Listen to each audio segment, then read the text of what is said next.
Hi, this is Razor Wire, and this is a twin flame reading. This reading is for entertainment purposes only.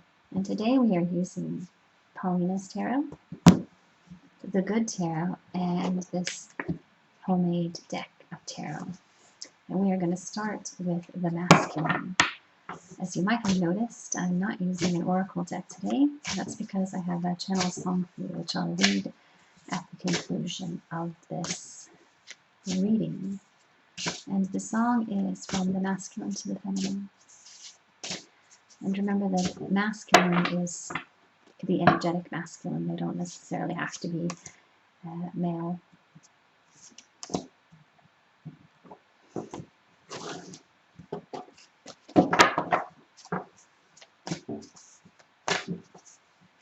Ooh, I'll take that because it jumped out.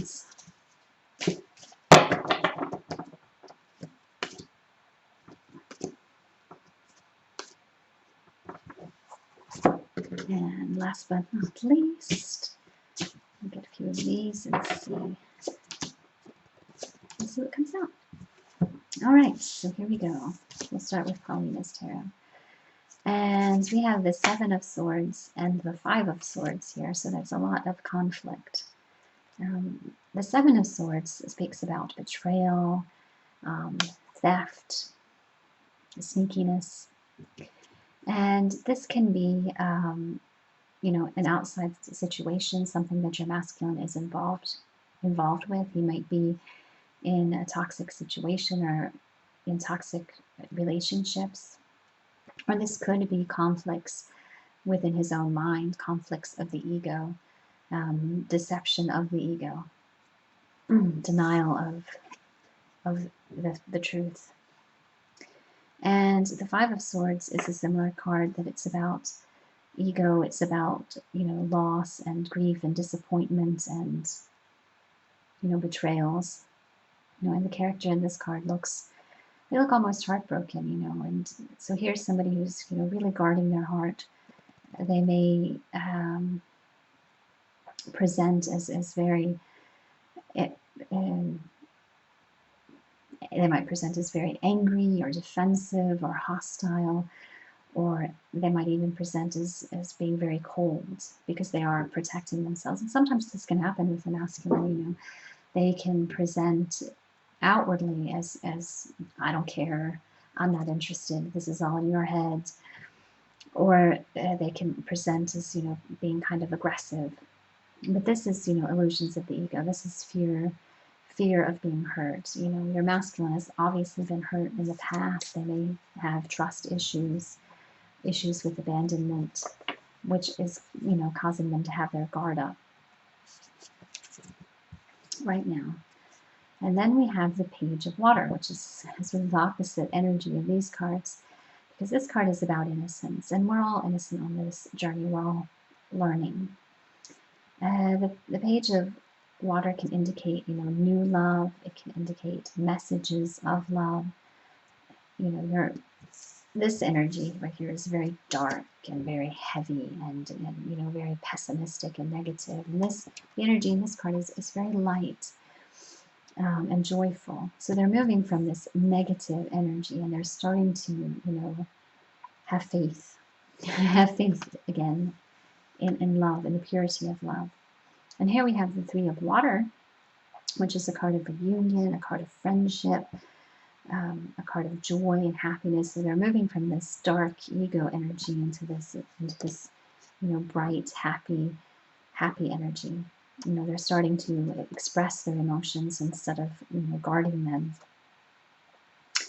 And this can also be an indication that you need to focus on the friendship, that you need to let go of the past and allow things to be fresh and new again, to have that fresh start with them, to have a little fun with them and let go of the things from the past.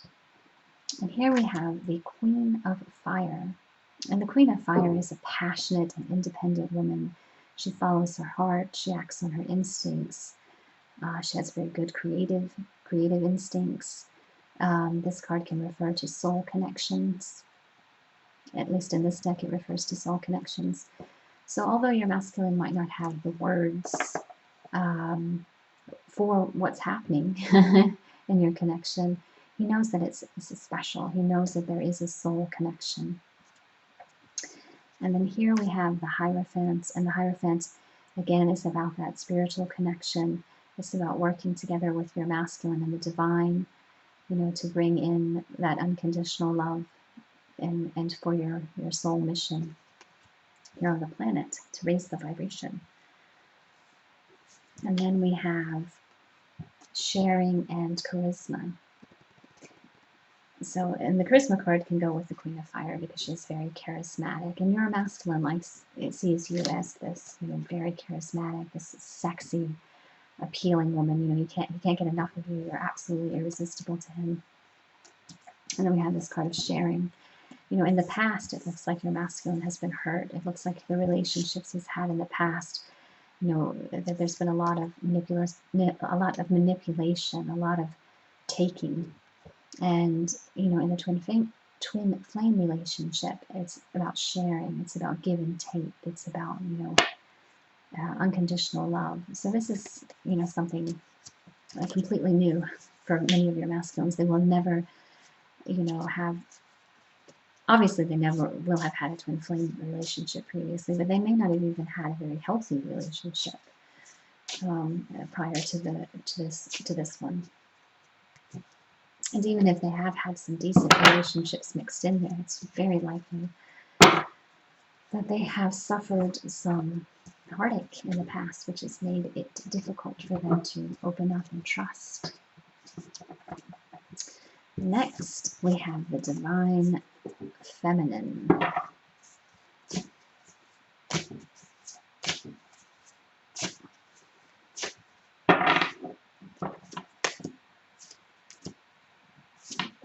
Yes. And my beams are two. I have updated the camera. Well, it's still an old webcam, but I'm hoping that it works a little bit better than the previous, if I didn't say that already. I'm hoping at the very least you can hear what I'm saying.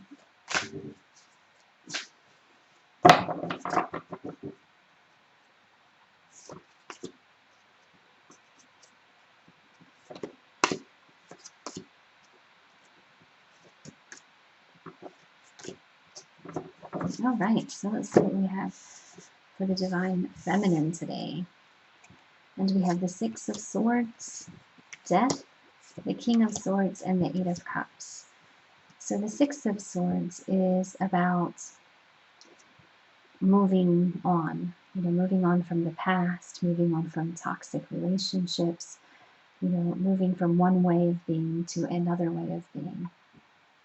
And here you can see that she's releasing this bird, so this card is about freedom from bondage, so this woman is ready to step out into the world, to start over, And then we have the Death card, and the Death card is all about rebirth and resurrection and the phoenix rising from the ashes.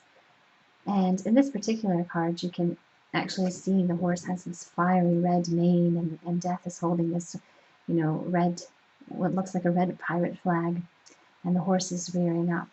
So this version of the Death card, there's a lot of energy in it. There's a lot of passion. This is someone who is committed to the changes they're making. This is a death of one way of being so that something better can be reborn. And then we have the King of Swords. And the King of Swords, he is an intellectual. He acts with integrity. He may come off as cold, but he does things for the highest good, for the greater good, with the greater good in mind. He has the sword of truth in his hand. Honesty is very, very important to him. Integrity is very important to him. So he's, doing things, these changes that you're making, feminine, they're for the right reasons. They are in line with your moral compass, in line with your moral compass. And we also have the Eight of Cups. So once again, this is about moving away from toxic relationships. In the Eight of Cups, a lot of times they talk about moving from the superficial world, from the world of ego into the spiritual world. And you've got the bridge here. And I know you guys have heard of several twin flame meditations where they talk about meeting your twin on the bridge. So here this person is, crossing that bridge. They are ready to meet their twin flame. They're moving away, moving out of the past into this new future with their twin. And now we have the Queen of Fire again, which we just talked about. And this is you, Divine Feminine. This is you following your heart and your instincts, trusting yourself. This is you in your power. And then we have the Queen of Water. And the Queen of Water, she is compassionate. She is intuitive. She's, psychically tapped in. She's loving and she's sincere.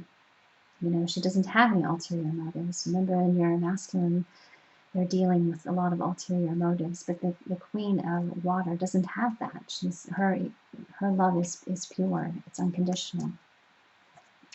And then we have the Messenger of Water, and the Messenger of Water is about mutual attraction. So this attraction, it's mutual, And this is about messages of love. You may be thinking about reaching out to your masculine, or you may be channeling your feelings into some form of art, paintings or dance or poetry, so you're channeling your passionate feelings creatively. And then we have the Eight of Water once again, and here you can see the treasure chest. So you can see he's turned his back on the treasure chest. He's turned his back on the material world. He's turned his back on illusion. He's moving toward the spiritual, and you can see this boat in the distance. This spiritual journey that he's on. And then we have temptation, and again you have that treasure chest. So the feminine is moving away from temptation, moving away from the ego, moving away from addiction and toxic behaviors. She's moving, out of that ego energy, that energy of fear, that energy of scarcity, and she is moving into a place of genuine abundance, because these are, just superficial things. This is just instant gratification, and this is just, external. This is the external validation and stuff that we sometimes seek, and she's starting to understand that does not fill her up. So she's moving away from that.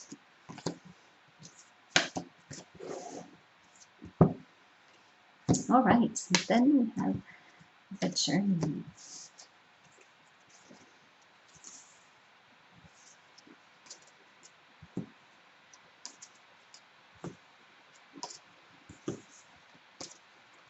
All right, let's see what we get. So this is for the journey. It's very reaffirming that, the feminine got the Eight of Cups twice. The signs, they repeat themselves for a reason. They repeat themselves in order that they can come to your attention. If it happened once, you probably wouldn't notice. If it happened twice, you might not notice. But if it happens 50 times, it's pretty hard to ignore. So if you're hearing the same song over and over again, or seeing a certain set of numbers over and over again, or getting the same kind of, every time you do a tarot reading, it seems like it's the same message is coming out. There's a reason for that. The divine is trying to communicate something to you, and it can be difficult sometimes with the ego. Those messages can get distorted or even lost, so that's why they have to be so persistent.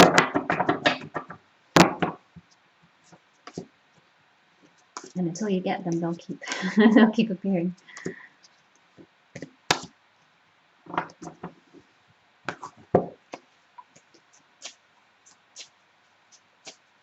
And then we have, okay, more into the journey. And for the journey, we've got this Five of Wands. Again, this is conflict, obstacles. This could be the obstacles that are in the world right now, the various restrictions. You may be living far apart, so it may not be possible to travel. There may be people in your life telling you that it's never going to happen, that you just need to move on and give up. Then we have the Two of Wands. And the Two of Wands I like in this deck because it's a bit unique. You can see that he's got the wings on his hat like Hermes, the messenger Hermes, and then he's got the world up here above his head. So he has something to say. You know, he has something to say to the world. He has something, a message for the world. You know, this is a person who is, you know, comfortable in their authenticity. They are comfortable in their own skin. They're confident. They're ready for adventure. You know, they might seem a little bit weird or quirky to others, but that's because they're being true to themselves. They're following their heart. And then we have the Ace of Pentacles, and the Ace of Pentacles is all about foundations, growth, fertility, abundance. And in this particular one, you can see that, you know, she's got the roots going down into earth. You're building a foundation with your masculine, and you want that foundation to be strong. And she's also got this horn, you know, so she's calling out to her masculine. You know, she's you know, committed to this journey, to this divine path. You know, and as you know, you commit, as you grow stronger and more confident, you know, that signal becomes louder and louder and louder. And you might also be hearing messages in music. We have a song today, for example. And you have the World card here, and that's about, you know, cycles. One cycle is, you know, ending, and it's about, you know, opportunities and positive outcomes. You know, here she's got like this magic wand, kind of has this, it looks like a little sun up here. You know, so this is about, you know, manifestation right here. You're manifesting a new future. You know, so you have to surrender. You have to let go in order for the new beginning, for the new cycle to start. You know, you can't hold on to the way that things were, and you can't force anything. You just have to let it flow. And then we have the Five of Water here. And you can see she's in this really melodramatic pose. You know, she's feeling dissatisfied with her life, dissatisfied with the status quo. She's you know, ready to go off on her own. She wants to become her own person. And she's finally releasing all of those pent-up emotions that are inside of her. You know, letting those flow through her. And then we have the Ace of Fire, and this is, you know, a card of new beginnings. And so the start of that new cycle coming in. It's about passion and inspiration. And in this case, it looks like a lantern, so it's, you know, you can think of a lantern as illumination as well. Illumination is coming in. And we've got the Queen of Water again. And, you know, the Queen of Water is that loving, compassionate queen, and she's in her intuition. You know, she's tapped in psychically. So you and your masculine might be communicating right now in the 5D, in the psychic realms. You're both, you know, awakening to your psychic gifts. And you have the Love card, which is, you know, the connection. And you can see that, you know, there's a harmony between the woman and the lion. They are at peace together. They're comfortable with each other. They're very different. They're very different from one another, obviously, but they're at peace with those differences. You know, they've made peace with that. They're not forcing each other to be anything different than what they are. And the Six of Water. in this particular card, you can see that this is about nostalgia. You can see that she's sort of reminiscing, but it sort of looks, it looks almost painful. Um, she looks to be kind of in despair about something. And sometimes it can be hard. It can be hard to let go because we feel like if we let go, then we're going to lose it. But if it was really yours, if the love is really, really yours, and it is in the twin flame connection, you're not going to lose it. So, by letting go of what was, you're making space for something new to come in. You can break those old cycles, those unhealthy cycles, and you can create something, better. Oh, and we have these cards.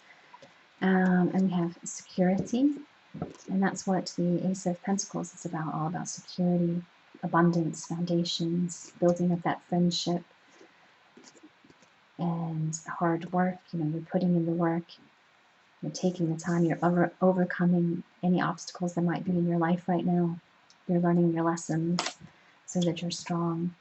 And charisma, and this is speaking of the attraction that the two of you have for one another. You are continuously being drawn together.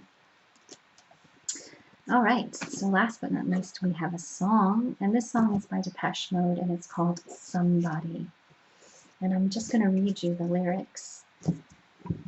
I want somebody to share the rest of my life, share my innermost thoughts, know my intimate details, someone who'll stand by my side and give me support, and in return, she'll get my support.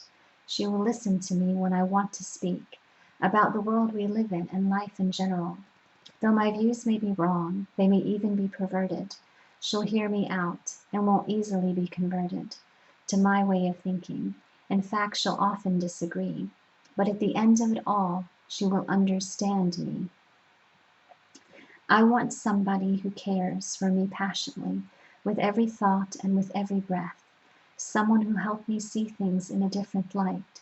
All the things I detest, I will almost like. I don't want to be tied to anyone's strings.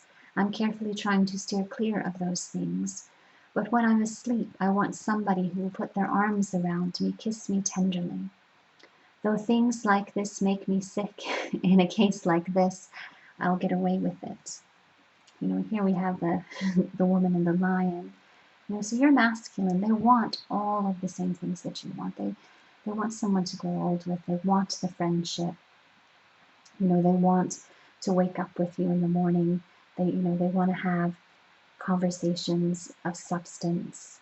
They want to have lighthearted and fun conversations. They want the whole thing. Now, some of the lines which might have you a little bit concerned, I'll talk about. I don't want to be tied to anyone's strings. As I just said before, they want everything that you want. Sometimes we get really caught up in labels, and we feel for some reason that those labels are going to protect us from heartbreak. We feel like those labels are saying something, to the world, something like, keep away, this is, he belongs to me, he's mine. And somehow we think that by having that label, it's going to automatically ensure a better relationship.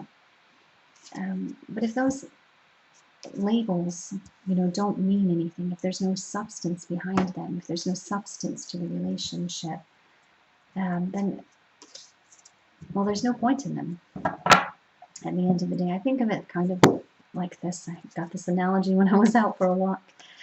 I think about when you're at a carnival, and you win a goldfish, and you take that goldfish home, and he's like this big, right? This tiny little thing, and you have this big tank, and you put him in the tank, and he's so happy. He's swimming around, he's vibrant, he's lively, and he starts to grow, right? He gets bigger, and he gets bigger, and he gets bigger, and he gets bigger, and eventually he doesn't have enough room. The tank that you bought is too small. But instead of, in a typical relationship, instead of replacing that tank, instead of, giving him more space to grow and develop, we try to make superficial changes. We add labels. Okay, well, let's get married, let's have babies. We add different kind of conditions to the relationship, thinking that is going to fix any problems in the relationship. You know, for the fish, we might be changing the background or the scenery, or feeding them, you know, a different, more premium kind of food, hoping that, you know, somehow he's going to become happier in this smaller cage. And you know, at first that might work. At first the fish could be distracted. He might be like, oh, what's this? What's this? And he's looking around and he gets distracted, and he, you know, forgets that he can barely turn around in his cage. But after a while, you know, he stops noticing the changes, those superficial changes. He starts, you know, because he's too depressed, he doesn't see them anymore, you know. So then you start to be resentful, you know. I've been putting all this money into this. I've been investing all this time into this. I've been making all of these changes, and you know, he's just laying around. He's not doing anything. He's not appreciating me. But what he actually needs is, you know, space and room to grow. And so sometimes these labels and identifiers, they become a prison. You know, we get so attached to how we think the relationship should look, how it should progress, that we make it a prison, and we don't give the other person enough space to breathe and enough space to develop. And I'm not saying that you need to avoid, you know, you know, labels. There's nothing wrong with that. There's nothing, you know, wrong with wanting to get married or start a family. Those things are beautiful and wonderful if they are for the right reasons. But if they are just to tie someone to you, if they're just to ensure that someone doesn't escape their tank, you know, then that's not healthy. You know, they're eventually going to see that they're in a tank. They're eventually going to see those restrictions and those walls, and they're going to start to resent it. And no matter how much paint you slap on those walls, you know, it's not going to change the fact that the relationship is fundamentally flawed. You know, that there's, you know, this lack of trust in it, that there's this you know, possessiveness in it, you know, that there's this energy of it has this way, it has to be this way or no way, or, you know, like trying to control it. You're trying to control this person. And so this song is about, you know, letting the person be who they are, you know, letting them grow and develop so that you can grow and develop together, you know, as a couple. It's about taking down all of those walls and all of those boundaries, and you know, it's about reevaluating all of those labels and figuring out what it is you really want. You know, what does marriage really mean to you? You know, what kind of relationship do you really want to create? You know, forget society, forget what you've, you know, been taught. What do you actually truly deep down want? You know, it's being able to call someone your boyfriend. Is that, you know, all that you want? That sort of superficial trophy kind of thing, or is it something much deeper? And, you know, what does it mean to be someone's girlfriend or boyfriend? What does it mean? What does marriage mean? So it's about looking at all of those things and figuring out what it is that you really want to create together, and letting that grow and develop and breathe, and yeah, be natural. So it's all about unconditional love. Anyway, that was the twin flame reading, and thank you.